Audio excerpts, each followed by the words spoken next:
Good morning, good afternoon, good evening. This is another cut from the Auto Hub show on the Fixed Ops Friday, and I guess you could call it Tariff Friday. There's been some interesting stuff going on with tariffs, as I'm sure everyone's heard. How that's going to shake out, I don't know. I've been spending a bunch of time researching it over the last 2 days, and if you haven't checked out this video, I think it's on Wall Street Journal. There's a bunch of videos that try to explain this from a parts point of view, and today we're talking about parts. But I also noticed Hyundai is axing free maintenance program for their dealers, which is kind of interesting at the same time. It's just announced by CBT News. But anyway, let's start with this video. Here we go. President Trump's auto tariffs are here, and that means a 25% tariff on all cars that are not made in the United States. If they're made in the United States, there's absolutely no tariff. But no car, not even a U.S.-built Ford F-150, is 100% U.S.-made. It's made up of thousands and thousands of parts. Those parts come from over 24 different countries. Trump wants these parts to say made in the U.S., but moving all of this is not so simple. To lift and shift that whole thing, that's kind of like saying, oh, pick up the state of Maine and move it over to Wyoming. Could you do it? I suppose you could. So let's break it down to understand what Trump is trying to do with a slew of new tariffs and why automakers are warning it could backfire. This chart shows where cars sold in the US are coming from. All of these cars now face that 25% auto tariff. But this 53% of US-made cars is also affected by that tariff because of all of those foreign parts. Some of the major components, this is for the Ford F-150. They have an alternator, create current. It's from Mexico. We have half shafts. These deliver torque to the wheels from the driveline. They're from Canada. We have tires, of course, 5 of them. And these come from Korea. Of course, you have to have wheels. In this case, a styled tractive wheels. These all come from Mexico. Those tires from South Korea would face that auto tariff and any reciprocal or universal tariff placed on the country. Those parts from Canada and Mexico, well, that's where it gets more complicated. Eventually, they would face that auto tariff, any reciprocal or universal tariff, and an additional Mexico-Canada tariff. But the White House said parts compliant with the U.S.-Mexico-Canada Trade Agreement, or USMCA, remain tariff-free until there is a process to apply tariffs to their non-U.S. content. And for some parts, like a transmission, there will be a lot of content to consider. When you realize what goes into an automatic transmission, that's what this is. And so you can see this plethora of parts, gears and seals, springs, fasteners, valves, and shafts, all these different parts. They can come from different suppliers, and those suppliers can be located pretty much anywhere in the world. Take a look at this map showing how Canadian manufacturer Linamar creates transmissions for the US market today. It takes 7 border crossings before that part is in a car being sold in the US. These 3 crossings into the US would eventually face Trump's tariffs. And even if the manufacturing of all of this was moved into the US, this part, the raw steel, would still be subject to Trump's 25% tariff on imported steel and aluminum. The total amount depends on the vehicle. A Cox Automotive estimate shows a car made in the US would incur $3,000 in cost from the Canada-Mexico tariffs, plus another $3,000 from the tariffs on foreign-made auto parts. Then research shows an added $400 for the steel and aluminum tariffs, and more for any reciprocal or universal tariffs. So that gives you a sense of the tariffs. Obviously, there's a lot of tariffs, and it's really anyone's guess what's going to qualify. But when you look at tariffs, I think the biggest mistake people make is they look at it and they go, okay, what does that look like? So it's really hard to determine. And actually, one of the guys I know in the podcasting game tried to do that, I think, today. And I think that's a little too early. And the reason I think it's a little too early is nobody knows yet. And, that's really the question. So let's start the show. Here we go.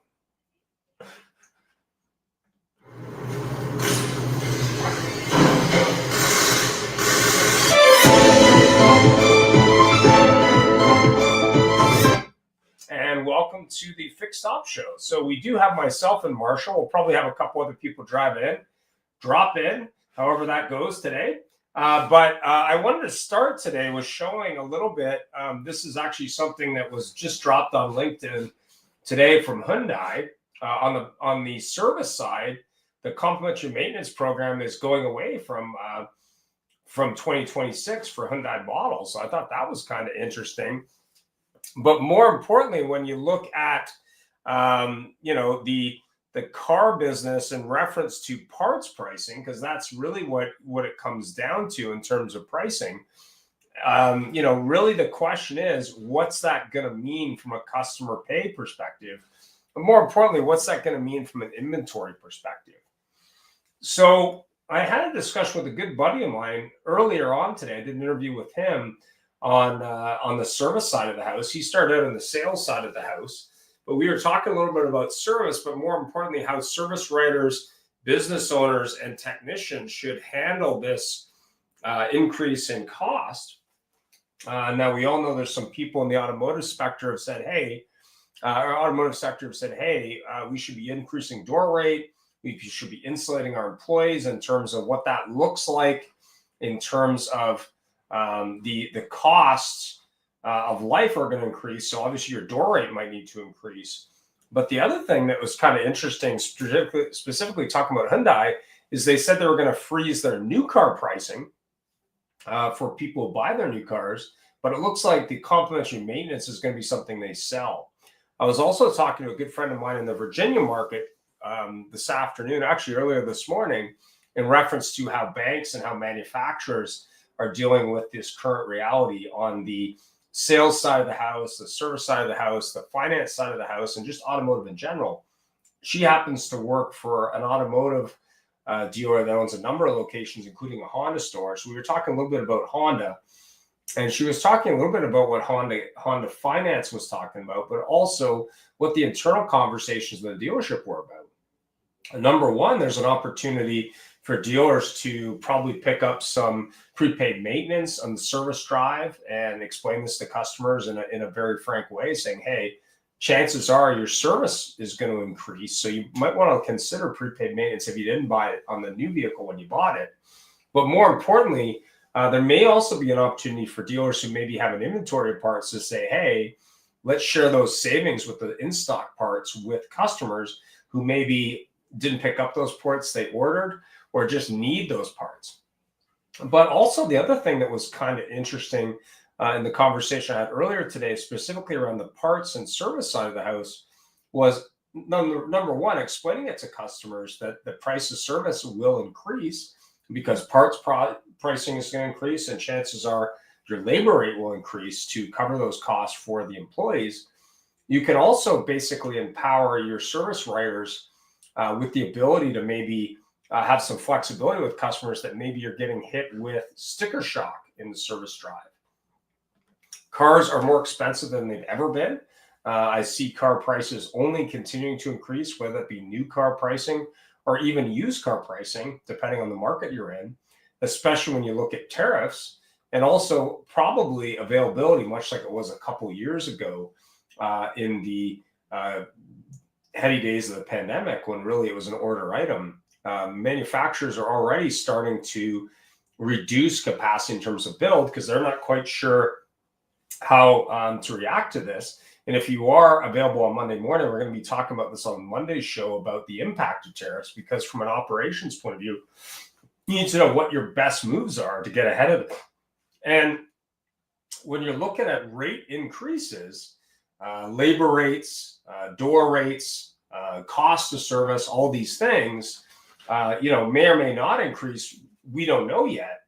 But at the end of the day, really the question is, hey, Larry, how are you?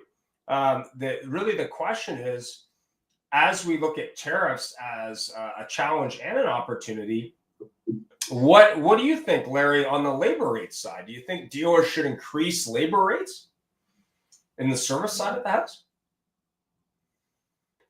Absolutely. You think that's just the right thing to do? Yeah, the dealers that neglect fixed operations do it at their own peril. People are keeping their cars longer and longer.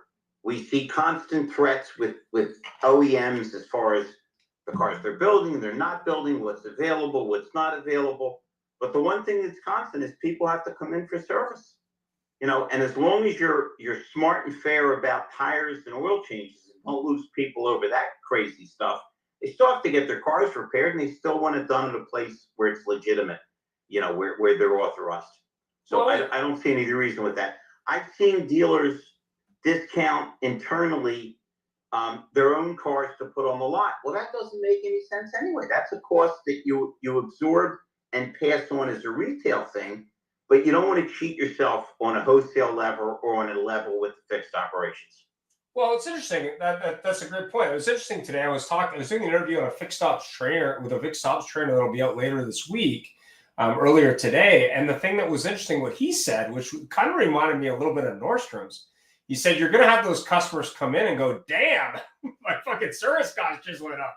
My labor rate's up. My parts prices are up. And he said, you may want to empower your service team to say, hey, maybe you empower them to give, to share the love a little bit, to sort of try and offset a little bit if they're stretched. But more importantly, and this is something he said from a dealer perspective, which I thought was pretty innovative, where the dealer sends out a message saying, hey, we know the tariffs are a little scary right now. It's obviously not something I created as a dealer, but we're going to do this for you as a loyal customer, to retain you as a customer, and more importantly, to share the love where we can. And I think that was kind of echoing to what Hyundai just announced online. I don't know if you saw it, but they're freezing any price increase till the summer. But at the same time, simultaneously, they announced they're not going to be offering complimentary maintenance. So I think it's a foregone conclusion that maintenance costs will go up. It's really more about how do you as a dealer explain that to the customer. And much like we saw with new car pricing a couple of years ago, what decision do you make? Because when you're looking at parts increases and labor rate increases, and hopefully the dealer has some inventory, there's an opportunity to maybe pivot a little bit. But how you do that really will either pay dividends or maybe have your team riding the lightning. Like, what do you think? What have you been advising dealers on how to deal with this? The waves they're dancing on right now. What you do is you get ahead of the curve. My theory's always been you run to a problem, not away from it. If you avoid things, they don't go away. They usually blow up and get bigger. So I tell everybody I train, listen, get it out front. Hey, some people are concerned about tariffs, about this, about COVID. Guess what? I'm going to work as hard as I can to get you the best possible deal. I'll do every cost as best as I can. It's the difference between a salesperson going up to a customer, nervous and sweating, going, here's the price, as opposed to walking up and saying, great news. I thought it'd be more than this. It's only this. Yeah, I think that's great advice. I mean, and I know you're a fan of politics and history. And the first thing I did is I dug into this, prepping for the show today and also the show on Monday about tariffs, was I looked back at what McKinley did. And I know Trump's a big fan of McKinley, but really to look more about what the decisions were, what happened with the decisions 100 years ago, and also the decisions in the 50s when there was ironically a chicken tariff put on the U.S. chicken exports from Germany, of all places, which I thought was kind of interesting.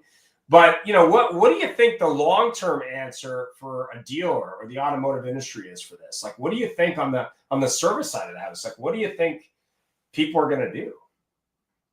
I think the answer with dealers is always the same. You mentioned Nordstrom's earlier. Yeah. Make your business as friendly, as accessible, as easy to do business with, and as pleasant an environment as you possibly can. Because when you do that, you change all the parameters of what it is you're trying to do and how you're trying to do it. People need their car serviced. But if you think about it, we make it difficult.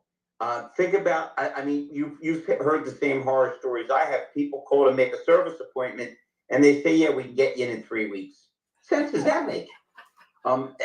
So I just think it's a matter of realizing, just like COVID, just like the housing meltdown, 9/11, tax for clunkers, high gas prices, this will pass. So you want to learn your lessons from it. And I'm repeating myself. I just told, I was just training at a dealership last week and they said, please help our guys get over the nervousness with the tariffs. And I said, guys, ladies, just be confident, because if the next guy they go to is scared, sweating, stuttering and you look at me in the eye and say, I'm going to give you the best possible deal, you'll win. Hey, some of these people are loving the tariff talk because they're saying, come in now and buy before the tariffs hit. The same car is more expensive. So it's like everything else. It's how is the glass half full? Is it half empty? Yeah. I think all we have to do is retrench, make it the best possible experience anybody could ever have, treat our people well. The problem in all businesses, but particularly ours, is we don't look at it long term. We look at it as, I sold the guy a car. Well, how about selling the guy 20 cars? How about selling everybody he ever met, his family? You want repeat referral business, and it's the same thing with service. If you make it easy for your people to be reached, if you make the service advisor pleasant, but pointing out, hey, this is for your own good, if there's videos of what the work's being done, if it's transparent, I think people will be comfortable. I think they'll stay loyal, and I think they'll pay more. Yeah, I mean, it was interesting. We were also talking about sales and also service. So he said, when I used to sell cars, I used to get people buying cars from me and say, I love buying cars from you, but I can't come back because the service department is so bad. And then I also talked to him about it, and I said, okay, that's a problem. But what I also said to him is, I said, not only is the service department bad, they're more affordable probably than the guy down the street. And the problem that you're worried about is the price and service, as opposed to, what kind of service level is there.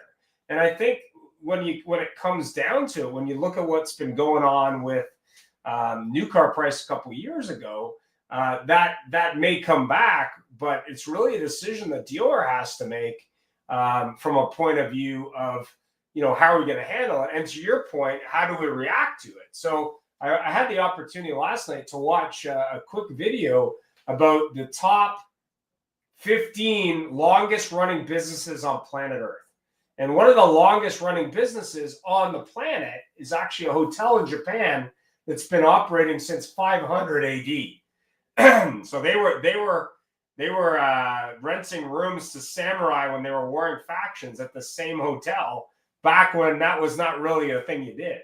And But by the way, two things, just so I don't lose my train of thought. Yeah. First, the guy that complained about losing people to service, that was his or her fault, because they should have been making the service appointments. Yeah. And going back when they were in service and saying, how's everything going? Because it's our job to maybe smooth over those things. Yeah. The second thing is, the business that you claim is the oldest is actually the second oldest. The oldest profession is prostitution, wherein they're dedicated to one thing, giving your customer what they want, making it a unique experience, and delighting them. Yeah. If we did that, other than with the sexual connotation, think how happy people would be, right? Absolutely. I mean, they were talking about a British pub that's been in business, I think, since 800. And the only reason it exists had nothing to do with a good business model, but because all these fancy people needed a place to meet, to sign different documents. And a lot of famous documents have been signed there, but they've been in business something like 12 or 1300 years continuously. But the thing that was interesting as I looked at all these different businesses, wineries, sake houses, confectionery houses, hotels, what was constant in it was change. And I think that's the mistake that people make today that maybe they didn't make 100 years ago, is they assume that they're dealing with a business that's a straight line. They're assuming there's going to be no curves and it's just going to be all good. And I think when you look at these curves, it's easy to look at the challenges, but really what you need to be looking at is the opportunity. And I think customers, like in any other time, will adjust to the new reality. But I think, to your point, Larry, it's really about, you've got to demand that you got to provide the service level that aligns with the money. There's a reason you pay for a high-end hamburger versus an inexpensive one. There's a reason you pay for a high-end hotel versus an expensive one. So first of all, it's got to be a fair price. But second of all, when it comes down to it, you got to empower your people to treat people right. So wait a minute. With these high-priced hotels, it's not just the building, it's the attitude with which they train their staff. Because if you don't convince your staff and make them feel like they're doing something special, and they are something special, they'll never make the customers feel that way. You don't believe me? Go to any Chick-fil-A. You've never gone into a Chick-fil-A and not seen people that are happy and polite. Never. Yeah, I was actually watching something ironically on Chick-fil-A. I was referencing it today in the interview earlier. They are the most profitable fast food restaurant on planet Earth. And the reason is as follows. Number one, they just do chicken.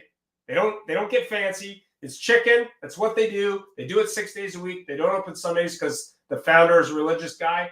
They still outperform these big chains who do everything, have all kinds of options. He says it's about doing one thing, doing it well, and taking care of customers. But what was really interesting when you looked at that landscape of fast food restaurants, to pick a vertical, they're bigger, badder, more numerous number of, whether it be McDonald's or Burger King or whatever, that competes with them. But what was different at Chick-fil-A is they focus on one thing, chicken. Like when you're looking for a chicken sandwich, that's one of the places you go. And because of that, they're very popular. You also talked about the embargo. That's 2 chicken references in one fixed op show. I think we're going for a record here. Yeah. So, what do you think is going to be the first stage from a deal? I know you're doing a training event in Florida later this month. So maybe you can talk a little bit about that, Larry. It's actually Thursday, May 22nd at the Grand Hyatt, Tampa Bay. Okay. I'm really excited. I'm working with a friend of ours, mutual friend, a fellow Canadian of yours, Sean Armour. We're going to show truly how sales and BDC can not only coexist but can thrive together. Because man, that's just as siloed as variable and fixed ops. But we're going to have a lot of fun with that. We're getting a nice response from dealers, GMs, BDC managers, sales managers, and of course, sales reps and BDC reps. But really excited to do that. And I don't have to tell you that we could bring some great energy because you were kind enough to hang with us when we were up there being promoted by John Kostakis. Yeah. Think how much fun that was. Yeah, so I mean, this is in May. So where do people get more details? Obviously, they can reach out to the Auto Hub Show, but did they get it on Career Changers USA? Is there a website? They can not only go to Career Changers USA, but we named the event Connect, Convert, Close. And since we're holding this one in the United States, the website is connectconvertclose.us. And so 2 N's? Else, 2 N's? Connect, convertclose.us, like so United States. CONNECT, convertclose.us. Yep, Connect, Convert, Close. And on top of it being what we think is going to be a remarkable event, it's very inexpensive. We've got it set up. If you buy early, it's only $247. If you wait till the end, it's $297. The people are going to get every dollar times triple on the value on this, because like I said, you're going to get sales tips, BDC tips, how to really make the departments coexist and thrive. So it's going to be a lot of fun. And that's in Tampa in May, right? May 22nd. Thursday, May 22nd. Yes, sir. And it's an all-day event. That's the deal. Yeah, and listen, if it'll entice you to come, we can arrange to have some chicken sandwiches there. Yeah, you never know. Maybe I'll hang out in May. I have you never know. I hear Joel Benson's going to be there. My track record with you is 100%. You've never hung out with me and not had a good time. Let me talk to my wife on that and get back to you on that. So, as the market continues to shift, we're obviously seeing shifts in sales. We're seeing shift in sales inventory. We're seeing manufacturers, some of them hitting it head on and some of them being scared. Obviously, service is the bread and butter of any business and what makes things run. We know that the extension of a life ownership of vehicles goes to 12 or 13 years now versus where it was a couple of years ago, 7-8 years. What do you think you would do if you jump back into the ownership of a dealership? What would you do to adapt to this reality and make it work for you? Like, where do you see the opportunity here? I think long term and short term. First of all, the same keys to being successful at a dealership 10, 20, 30 years ago are just as evident now. First of all, you've got to have a turn. It's the old axiom that you make more money, you net more money if you sell for $1,000 profit in the first 10, 15 days than if you make 3,000 in 90 days. Because by the time you get past the holding charges, you realize you didn't make what you think you made. You want to have a friendly environment to do business. Now, see, that's changed over the decades, because that used to mean you were friendly. The first person they saw was the operator. She smiled. We trained people hopefully to say welcome to rather than can I help you. But now we've got something in the middle, and that's the internet. And man, I can't tell you how many dealers tell me how great their internet presence is. And you go onto their site and you got 10 broken links or information that doesn't coordinate, or they tell you to call a number and it's disconnected. So if it was me, I'd focus on not going crazy with used cars, not buying out of panic, being maybe a little more aggressive with cars that I could buy in the service line, maybe an improvised or a professional buy center where I'm reaching out to get more inventory, because that's always going to be less expensive and make more sense than going to an auction or anything like that. I train my people. It's very easy to overlook that we made a fortune as a dealership group body. And yet a lot of people, instead of using that time while everybody was fat to train and to get better, we just wallowed in the money. And then all of a sudden, when things got tough, we had a whole group of people that didn't know anything other than to say, do you want that or not? Because somebody else wants to buy it. So I focused on training. I'd be judicious with my used cars, figure out better ways to get them, and obviously concentrate more than ever on the turn, because even though I think we'll start to see interest rates moderate, they're still higher than what they should be. And gosh, they're a whole lot higher than they were during COVID. I would focus on fixed operations. I think very few dealers are smart enough to give equal attention to fixed operations, even though it's a steadier and truer profit than variable. And I just have a long-term concern. I think, again, too many salespeople, and it's all businesses, ours is just the worst, think of that deal. How about all the deals that can come from that deals?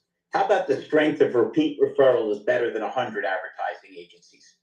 So I'd be careful with my used cars. I try to find ways to get them. I don't think I'd rush out in a panic and overpay for them. I think I'd focus on service. I think I'd focus on my new car inventory.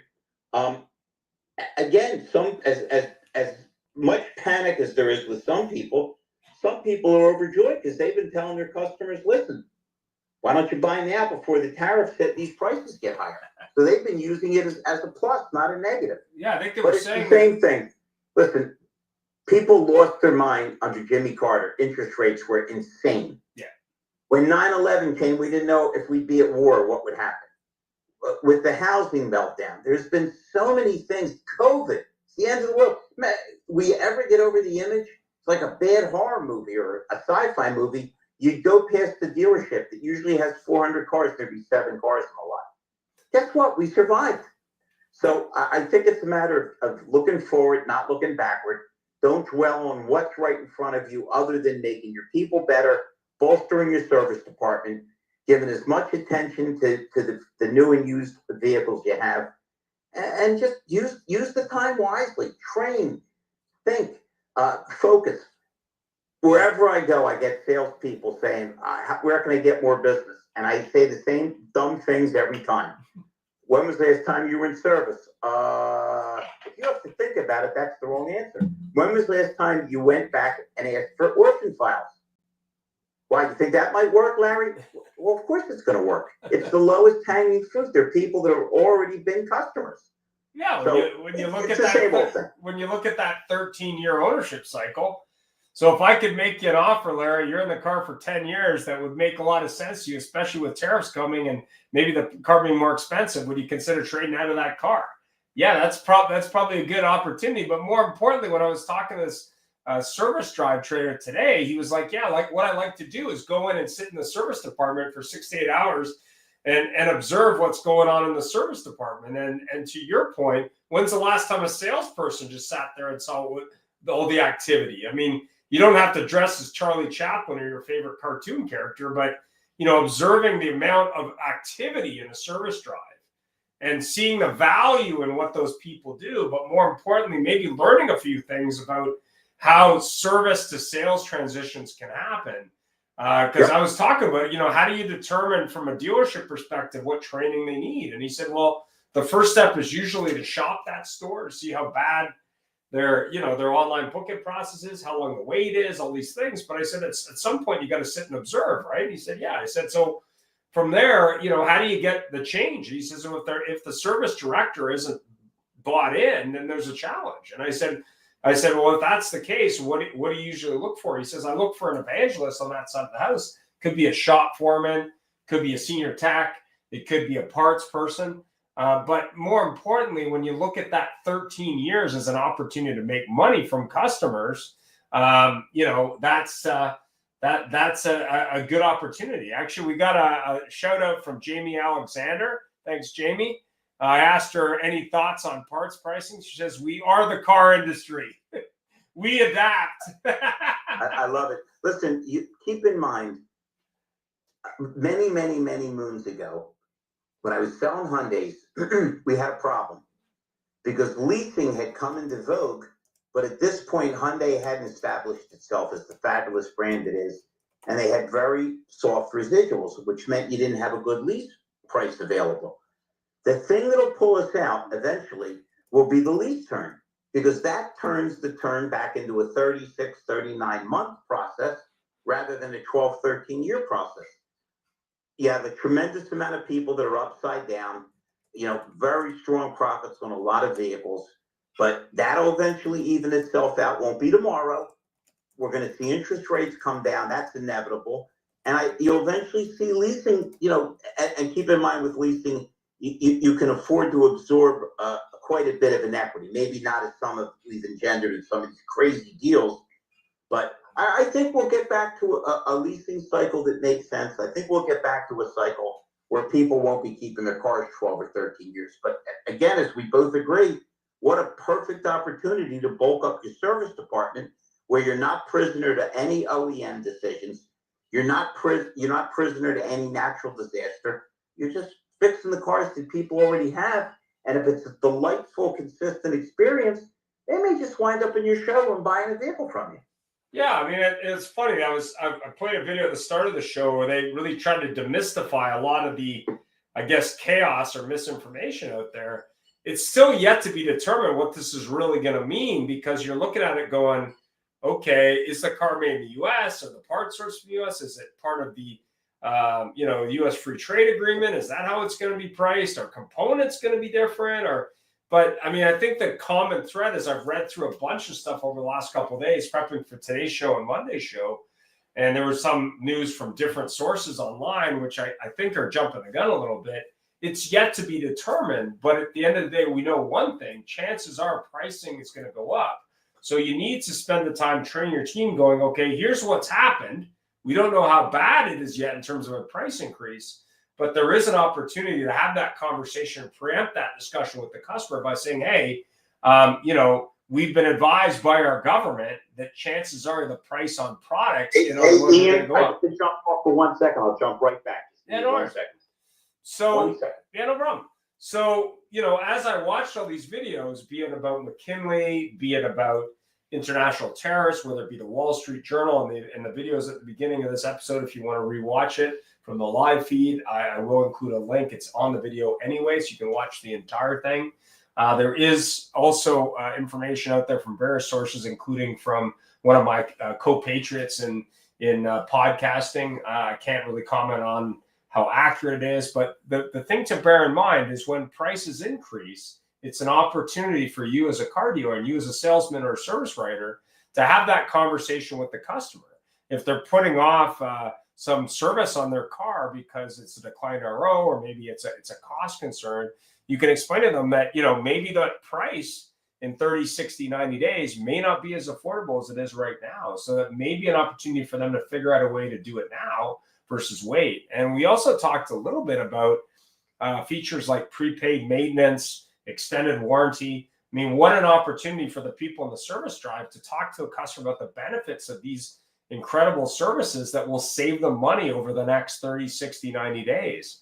And another comment from Jamie, she said, hey, if we follow the process and focus on people first, we'll be okay. the value and experience will outweigh price. I agree 100%. Be of help to people, but more importantly, don't assume they know. You live in the car business, or we live in the car business every single day. People that are coming in to buy a car or service a car or get a part for the car, they have no idea what all this stuff on the news means to them. All they know is that there's change happening. So, I think the key thing is to have clarity of purpose when you're talking to the customer. And more importantly, remember that you're trying to help that customer. And that customer will remember that when they buy a car, when they service in the future, or they refer a customer, because they'll remember that dealer, your dealership, helped them out when maybe other dealers weren't giving them the information. Yeah, I'll be on until 6:30. I'll call you back after that. Understand? So at Well, the that's fine, Dad. For sales manager, put at the bottom there's Grove Beach and it should say 60. So at the end of the day, and Larry's busy trying to find staff for dealers. So if you're a dealer looking for staff, Larry can definitely help you with service staff or managers or service writers or any of those kind of staff. Also, as I mentioned earlier on in the show, Larry's going to be live with Sean Armour. If you don't know Sean, he's a good friend of the show. He is from Montreal, so he speaks multiple languages, but also trains BDCs. So it'll be a double bill. So think of it like you're getting two performance acts for the price of one. You can definitely get all the details on connectconvertclose.us. That's the website. You can also reach out to the show or reach out to Larry Feldman at Career Changers USA. The event's going to be live in Tampa on May 22nd. And they're also, Sean and Larry are going to be talking about the integration of all departments, because we know these. And I have to, you have to put those little disclaimers at the bottom so you don't get sued. So I guess I have to announce, so we don't get litigated against, that if you do come to this event, you will make a lot more money, which means you'll be in a different tax bracket, and that might screw up your financial planning. So, okay. Be forewarned that you're going to make a lot more money and you're going to have to get a better tax account. That's all. Yeah, I got my show out of the way. And you have to be a little bit less sensitive to being irritated by opinions, right? Listen, if you don't understand that the world is a rough, tough place, and that being overly sensitive is a path to self-destruction and making less money, then you're in trouble. Because I don't care what you say, you're going to offend somebody. Yeah. It's the nature of the beast. How much time or energy you want to spend being offended. It doesn't make any sense. And by the way, with this whole thing, this is strictly my opinion. I believe I'm right, but I could be wrong. I think this thing's going to blow over sooner rather than later. And the reason is we are the biggest economy. I know how many people there are in India and how many people there are in China. I get it. But we're the economy that everybody wants to do business with. So we're trying to get the tariffs even. We don't want to be charging people 3% like China, and they're charging us a 34% tariff. Right. So what he's inevitably going to go for is everybody have, like, if we charge you 3, you charge us 3, or everybody drops all the tariffs, and then it's truly a free trade market all around the world. Right. So people that get ready to jump off a bridge, they needn't. Trump is like everybody that ever runs for president except Harry Truman, who didn't want the job. There's egomania involved. They want people to applaud when they come in the room, not be angry. Trump is bad as anybody else wants his economy to work. He wants to be thought of as being but the guy that straightened out everything. He's not looking to have the stock market crash. It'll rebound. By the way, how short-sighted is it that people are complaining when under him it was the biggest increase in history? Now, it crested along pretty good for the last 4 years, but he'll get it back up. And if he can bring jobs and manufacturing back to the United States, that's great. And if we're not prisoners to all these other countries, I mean, the way we rely on other countries for drugs and for supplies and basic things is ridiculous. What if we get into a war with China? Well, we're not going to give you this, and this. So in the end, this will all work. And hopefully the dealers are saying, okay, we're faced with some challenges. How can we get better? How can we be smarter? How can we maximize what it is we're doing? You're supposed to learn more from the bad experience than the good ones if you're paying attention. Yeah, I mean, and case in point, when you look back a couple years ago when maybe dealers charged people a little too much for things, not to say they could or they couldn't, maybe this is an opportunity to say, hey, there was the good and bad from that. Maybe we can set that up in a little bit better way this time. So that way we're not in the same hot water with some customers. But also, and I'm doing a show later this month, Be Different or Be Dead. I think you really need to look at ways to stand apart and provide that different experience for the customer that maybe is a little different than your competition.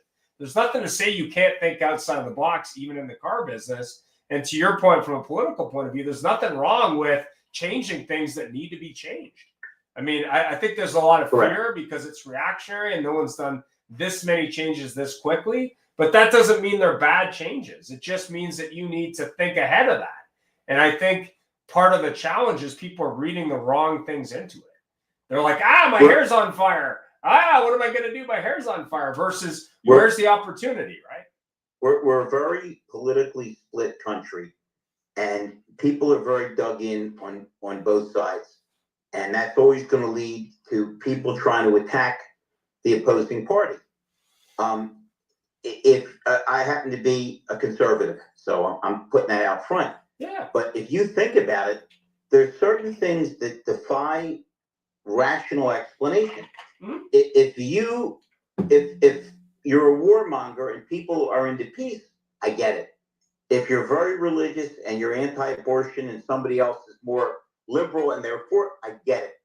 But we've got half our country getting angry because they're trying to stop wasteful spending, and the insanity that they put forth is, well, the guy's trying to kill, meaning Trump, Social Security. No, he's trying to save it. Because if the country goes under, if the 36 trillion we're paying, I think it's something like $3 billion a day in interest. Right. Then eventually there won't be any money left. Yeah. So all kidding aside, I believe that the current administration, there might be some little craziness, but they're business people. And the last administration, not only weren't they business, but it's coming out now in a variety of books and information that we didn't even have a president for 4 years. We had somebody that really wasn't in control of their own senses. We really don't know who was pulling the strings or making direction. So I fully believe we're going to be just fine. I always like to quote, and he just passed away, the great Jerry Butler, only the strong survive. It's back to Darwinism. The species that survive are the species that adapt. And we're going to adapt fine. We're going to be okay. There was a time that nobody thought we'd get past COVID. Sure. That nobody thought we'd get past 9/11.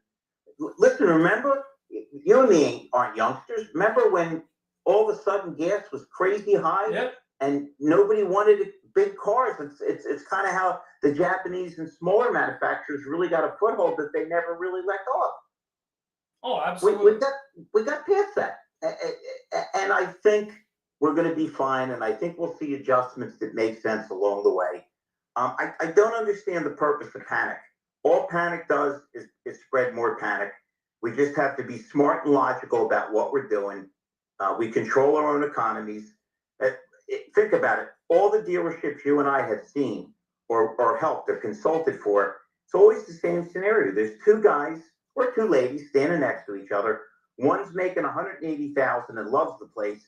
The other one can't make a living and will tell everybody how horrible the place is. It's not the place, it's them. People need to look in the mirror and realize what they're doing right and how they can improve it, what they're doing wrong and how they can drastically improve that, and realize that this is a long-term business motive, not a short-term. And I think this stuff will all shake itself out. And I got to tell you, that's not the problem that's going to take the longest to solve. The problem that's going to take the longest to solve is the amount of people that are upside down because we might have been a little over exuberant in what we charged over list on some of these cars. It's the same reason I never put anybody in 84-month finance, even though some of my managers urged me to. We'll make more money. Well, that's nice, but I'd like to make a little bit less money. And when they come in 2.5 years, I have a shot at getting them out of the car rather than chaining them down. So I think the lack of equity, being upside down, will linger a little bit longer than this. This can turn on a dime. If these countries Vietnam and Israel have already come to the table. Canada said tomorrow they would drop all the tariffs if Trump would. And that's what he's looking for. He's not looking to punish people. He's just tired of America having an undue burden of higher tariffs. Yeah, so I truly feel from my heart this is going to pass quicker than people think. And I think we're going to be just fine. Listen, political point, but the truth, okay? The last president let millions of people in. And his excuse was when even Democrats started to complain, there's nothing I can do without laws changing to get rid of these people. They were bringing in 150, 200,000 people a month. Wow. Now we're down to 7,000 people a month, which is the lowest it's been in the history of the United States. The guy can get the job done. So if he's ruffling some feathers, change always ruffles feathers. Yeah. It does, or else it's not really change. Yeah, I mean, there's that famous Apple ad. It's the crazy ones that change things. And I think at the end of the day, when you look at people like Steve Jobs and Elon Musk and Donald Trump and others, I mean, I even saw an interview with the premier of the province I live in, and she's being compared to the Iron Lady of England, Margaret Thatcher, which I thought was interesting. And she was another lady who said, "Yeah, I don't really care what you think. This is what we got to do, and here's why we got to do it." And at the end of the day, I think that the problem is people are looking for easy answers to complex problems. The only challenge is there ain't no easy answers. They're complex. Listen, you and I occasionally run into women that hold up the feminist banner, and we respect them and we appreciate them, but we both look askew when they immediately get offended over something minor. Because you would figure if they're really secure and want to be treated equal to anybody, that they would look at it and say, yeah, I'm not going to let that bother me. The heck with it. You quoted one of two women who I point at as being strong and whose words are ingrained in my brain. Margaret Thatcher had the best explanation of why socialism doesn't work. She said socialism is great till you run out of everybody else's money. And Golda Meir summed up the entire Israeli-Arab problem succinctly. Somebody said, will you think you'll ever have peace with the Arab nations? She said, absolutely. As soon as they love their children more than they hate the Jews. So strength is strength. And the bottom line is, if you're going to change things, you have to take drastic measures. Listen, let's flip this. With all this moaning and groaning, hysterical blather, the tariffs. What should we do as an American? Should we just continue along and continue to pile money on top of the deficit till we have no money for any program? Yeah, no. We take steps that make sense. Listen, he put Peter Hegseth in. You would have thought like he shot somebody's dog. It's a disgrace. You couldn't get people to line up for any of our branches of the military. Now it's through the roof because they see a guy that wants to lead people into battle, not bore them with nonsensical directives. Yep. Okay, the border's closed. The guy is tariffing countries that tariff us. He wants them equal or he wants them both to be zero. Why would anybody complain about that? Well, yeah, I thought he was even being fairer than that. He said, listen, they're tariffing us at 90%. I'm only going to tariff them at 40%. But at the end of the day, you know, I think people are really afraid of an even playing field. And I think that's a sad thing to be afraid of. I mean, if you have the best product, you got the best product. It doesn't matter where it's made. It's a question, will people buy it, right? That's really what it comes down to. Right? People, it's not that people are afraid, and I don't mean this disrespectfully. I didn't say stupid. People are ignorant. Yeah. And we're in a time when people look on their phone or look online, read 4 lines and think they're experts instead of digging a little deeper. You should basically mistrust everything you see and read. Okay? Right? I'll quote Marvin Gaye. I heard it through the grapevine. You know, you should believe half of what you see and none of what you hear. If you dig a little deeper, all we're trying to do is get a level playing field. Again, what's scary about that? All we're trying to do is set the country up to make some kind of sense. Because unfortunately, for years and years and years, our country hasn't made sense. And your country isn't any better. No. You had truckers that did a legitimate protest, and the answer was, let's lock them up and freeze their bank accounts. Yep. To me, that sounds like the Soviet Union, right? Oh yeah, I mean it's What's funny, and it's funny you bring that up because I'm looking at the election we're having here right now, and I'm looking at the media, which is doing the same thing as U.S. media was doing in the U.S. under Kamala, and they were saying, "Oh, it's a dead heat," and then you see the footage of the events, and you got events on the conservative side, events on the liberal side, or like the Democrats if you're American. At the end of the day, it's like, okay, you can't really argue with 10 times the people interested on the conservative side. You can say that the poll's a dead heat, but I mean, your eyes don't lie, man. 10 times the amount of people don't show up for the losing side. That doesn't happen. So, I mean, I think it's really interesting to see, as you said, people read stuff and they go, "Oh, that's got to be the truth." Well, why is that? Like, have you fact checked it? Do you know what you're talking about? Do you know where their heads are at? And it's funny because instead of, becoming the journalists they always wanted to be on the media, they've forgotten what it is to be a journalist. Like, get out there and find the truth. Like, show people the truth, whatever it happens to be, and stop saying, "Hey, it's got to be this way because that's what my producer says."